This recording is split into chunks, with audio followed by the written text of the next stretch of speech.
তুমি কখনো করকুলা নাম শুনেছ? ক্রোয়েটিয়ার দৃশ্যমান স্থান। করকুলা ক্রোয়েশিয়ার ঐতিহ্য স্থান, অসাধারণ সুন্দর স্থান। আঙ্গুর ফলের বাগান, মধ্যযুগীয় ঘরবাড়ি, মধ্যযুগীয় পুরাতন শহর, পাথরের ঘরবাড়িগুলো প্রকৃতির সাথে মিশে আছে। প্রাকৃতিক পাহাড়, পরিষ্কার পানি যেন প্রকৃতির সাথে মিশে আছে। আপনি যখন এই দ্বীপে যাবেন তখন অন্যরকম অনুভব করবেন। কর্কুলার সব জায়গায় দেখার মতো। এই শহরের চারপাশে পাহাড়, শহরটি পাহাড় দ্বারা পরিবেষ্টিত। আপনি এই পরিবেশের প্রেমে পড়বেন এবং সুন্দর প্রাকৃতিক দৃশ্য উপভোগ করবেন।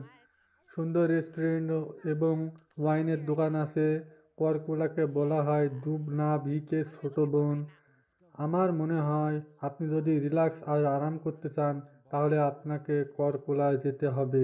করকুলার শহর অসাধারণ। শহরটি পুরাতন ঘরবাড়ি দিয়ে সাজানো।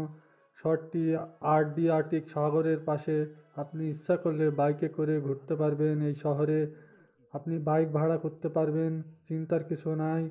আপনি সহজে বাইক ভাড়া করে ঘুরতে পারবেন। এই শহরের সব থেকে সুন্দর স্থান নবীপুতি রাস্তা, যেখানে রাস্তার চারপাশে গাছ লাগানো আপনাকে প্যানোরামিক অভিজ্ঞতা দেবে। আরেকটি দর্শনীয় স্থান আছে ওয়াটারফ্রন্ট, পুরাতন আমলের ঘরবাড়ি, পাহাড় পর্বতগুলো ছবি তোলার জন্য পারফেক্ট স্থান। এখানে আপনি ওয়াটার ট্যাক্সি পাবেন, পাবেন প্রাইভেট ট্যাক্সি। আপনি এগুলো ভাড়া করে করকুলা শহরের সৌন্দর্য উপভোগ করতে পারবেন।